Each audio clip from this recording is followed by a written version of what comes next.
ঢাকা ১৪ আসনটি ঢাকা জেলার সাভার উপজেলার কাউন্দিয়া ইউনিয়ন, বনগাঁও ইউনিয়ন এবং ঢাকা উত্তর সিটি কর্পোরেশনের ৭, ৮, ৯, ১০, ১১ ও ১২ নম্বর ইউনিয়ন নিয়ে গঠিত। এ আসন নিয়ে ত্রয়োদশ জাতীয় সংসদ নির্বাচনে বিএনপির পক্ষে চূড়ান্ত মনোনয়ন পেয়েছেন সানজিদা ইসলাম তুলি। বিএনপির রাজনীতিতে সানজিদা ইসলাম তুলি আলোচিত নাম না হলেও একজন তরুণ সমাজকর্মী ও নাগরিক অধিকার আন্দোলনের পরিচিত মুখ তিনি। তুলি সবচেয়ে বেশি পরিচিতি পান মায়ের ডাক আন্দোলনের সমন্বয়কারী হিসেবে। আওয়ামী লীগের দুঃশাসনামলের সময় গুম হওয়া বিএনপি নেতা সাজেদুল ইসলাম সুমনের ছোট বোন তুলি। ২০১৩ সালের ৪ ডিসেম্বর রাজধানীর বনানী থেকে গুম হন সাজেদুল ইসলাম সুমন। ভাইয়ের নিখোঁজ হওয়ার পর থেকেই তুলি যুক্ত হন গুম বিরোধী আন্দোলনে। ধীরে ধীরে মানবাধিকার প্রতিষ্ঠা ও ন্যায় বিচারের দাবির আন্দোলনে এক সাহসী কণ্ঠ হিসেবে পরিচিতি পান তিনি।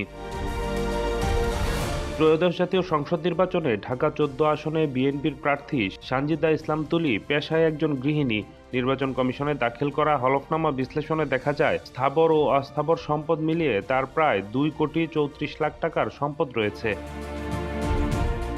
তুলির বার্ষিক আয় প্রায় ৫,৮৫,৭৫০ টাকা। তুলির সর্বশেষ শিক্ষাগত যোগ্যতা বিএসসি।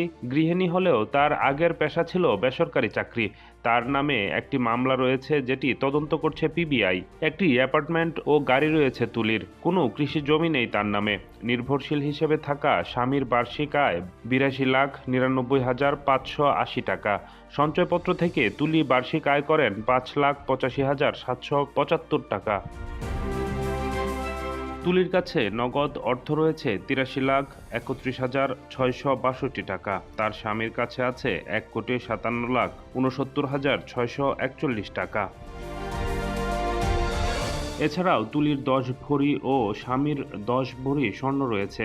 ২০২৫-২৬ অর্থবছরে তুলি আয়কর দিয়েছে ৮৮,৫৭৫ টাকা।